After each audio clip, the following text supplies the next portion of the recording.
महोदय, ये मुद्दा कांग्रेस, समाजवादी पार्टी, बीजेपी का नहीं है। ये मुद्दा युवाओं और छात्र नौजवानों का है।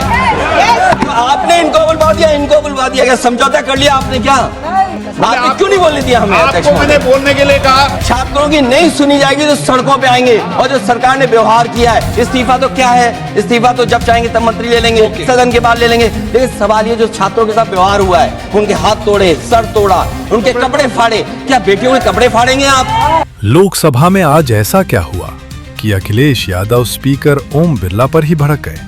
सदन में कांग्रेस और बीजेपी को बोलने का मौका मिला, लेकिन समाजवादी पार्टी को नहीं। फिर क्या था? अखिलेश यादव ने सीधे स्पीकर से पूछ लिया, क्या आपने इनसे समझौता कर लिया है? आखिर क्यों गूंजा ये बड़ा आरोप? देखिए पूरी रिपोर्ट। नीट पेपर लीक को लेकर लोकसभा में बुधवार को जबरदस्त हंगामा देखने को मिला। लेकिन इस बार विवाद सिर्फ नीट पर नहीं, बल्कि बोलने का मौका किसे मिला और किसे नहीं, इस पर छिड़ गया। समाजवादी पार्टी प्रमुख अखिलेश यादव उस वक्त नाराज हो गए जब चर्चा के दौरान सिर्फ कांग्रेस और बीजेपी के नेताओं को बोलने का अवसर मिला।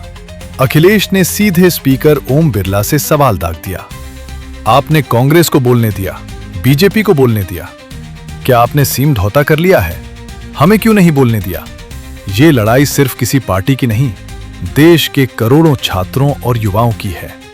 अखिलेश यही नहीं रुके, उन्होंने सरकार पर छात्रों के खिलाफ सख्त कार्रवाई का आरोप लगाते हुए कहा, अगर छात्रों की आवाज नहीं सुनी गई तो समाजवादी पार्टी सड़कों पर उतरेगी। सरकार ने प्रदर्शन कर रहे छात्रों के साथ बर्बरता की, हाथ तोड़े, सिर फोड़े, कपड़े तक फाड़ दिए। क्या हमारी बेटियों के साथ ऐसा व्यवहार होगा? अखिलेश के आरोपों के बाद सदन का माहौल और गर्म हो गया। इस पर स्पीकर ओम बिरला ने भी तुरंत जवाब दिया। उन्होंने कहा, आपसी राजनीतिक विवाद मैं कुर्सी पर बैठकर खत्म नहीं कर सकता। कांग्रेस, समाजवादी पार्टी और सरकार तीनों चर्चा चाहते हैं, लेकिन सदन की गरिमा बनाए रखना भी जरूरी है। गैलरी में खड़े होकर चर्चा नहीं हो सकती। इसके कुछ ही देर बाद लोकसभा की कार्यवाही स्थगित कर दी गई।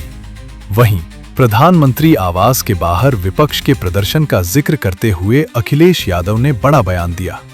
उन्होंने कहा, मैं और राहुल गांधी मजबूरी में प्रधानमंत्री आवास तक गए। अगर सरकार संसद में हमारी बात सुन लेती तो हमें सड़क पर उतरने की जरूरत ही नहीं पड़ती। उधर कांग्रेस सांसद केसी वेणुगोपाल ने भी सदन में नीट मुद्दे पर चर्चा की मांग उठाई, जबकि केंद्रीय संसदीय कार्य मंत्री किरेन रिजिजू ने साफ कहा कि सरकार इस मुद्दे पर चर्चा के लिए पूरी तरह तैयार है।